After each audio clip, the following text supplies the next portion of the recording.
धर्मपुर नाम की एक नगरी थी जिसमें धर्मशील नाम का राजा राज करता था। उसके अंधक नाम का एक दीवान था। एक मंदिर बनवाकर देवी को बिठाकर पूजा की जाए तो बड़ा पुण्य मिलेगा। राजा ने ऐसा किया। एक दिन देवी ने प्रसन्न होकर उससे वर मांगने को कहा। राजा के कोई संतान नहीं थी। उसने देवी से पुत्र मांगा। देवी बोली, अच्छी बात है, तेरे बड़ा प्रतापी पुत्र प्राप्त होगा। कुछ दिन बाद राजा के एक लड़का हुआ। सारे नगर में बड़ी खुशी मनाई गई। एक दिन एक धोबी अपने मित्र के साथ उस नगर में आया। उसकी निगाह देवी के मंदिर में पड़ी। उसको देवी को प्रणाम करने का इरादा किया। उसी समय उसे एक धोबी की लड़की दिखाई दी जो बड़ी सुंदर थी। उसे देखकर वह इतना पागल हो गया कि उसने मंदिर में जाकर देवी से प्रार्थना की, हे देवी, यह लड़की मुझे मिल जाए। अगर मिल गई तो मैं अपना सिर तुझ पर चढ़ा दूंगा। इसके बाद वह हर घड़ी बेचैन रहने लगा। उसके मित्र ने उसके पिता से सारा हाल कहा।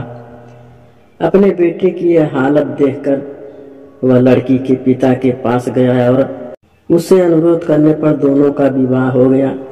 विवाह के कुछ दिन बाद लड़की के पिता वहां उत्सुक हुआ।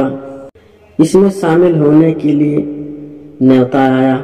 मित्र को साथ लेकर दोनों चले। रास्ते में उसी देवी का मंदिर पड़ा तो लड़के को अपना वादा याद आ गया।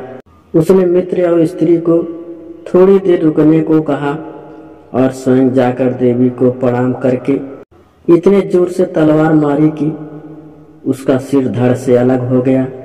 देर हो जाने पर जब उसका मित्र मंदिर के अंदर गया तो देखता है क्या कि उसके मित्र का सिर धड़ से अलग पड़ा है।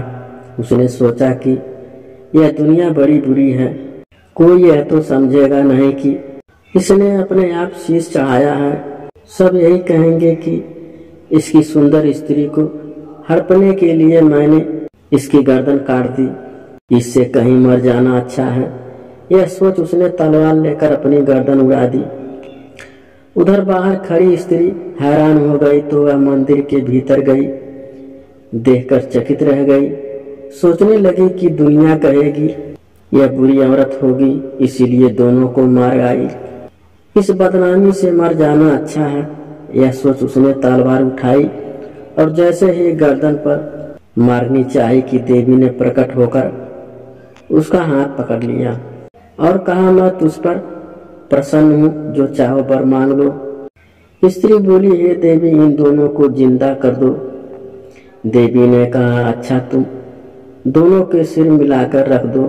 घबराहट में स्त्री ने सिर जोड़े तो गलती से एक का सिर दूसरे के धड़ से लग गया। देवी ने दोनों को जिला दिया। अब वे दोनों आपस में झगड़ने लगे। एक कहता था कि यह स्त्री मेरी है, दूसरा कहता है मेरी है। बेताल बोला, हे राजन, बताओ कि यह स्त्री किसकी है। राजा ने कहा, नदियों में गंगा उत्तम है, पर्वतों में सुमेरु, वृक्षों में कल्प वृक्ष और अंगों में सिर। इसीलिए शरीर पर पति का सिर लगा हो वही पति होना चाहिए। इतना सुनकर बेताल फिर पेड़ पर जा लटका। राजा उसे फिर लाया तो उसने सातवीं कहानी कही।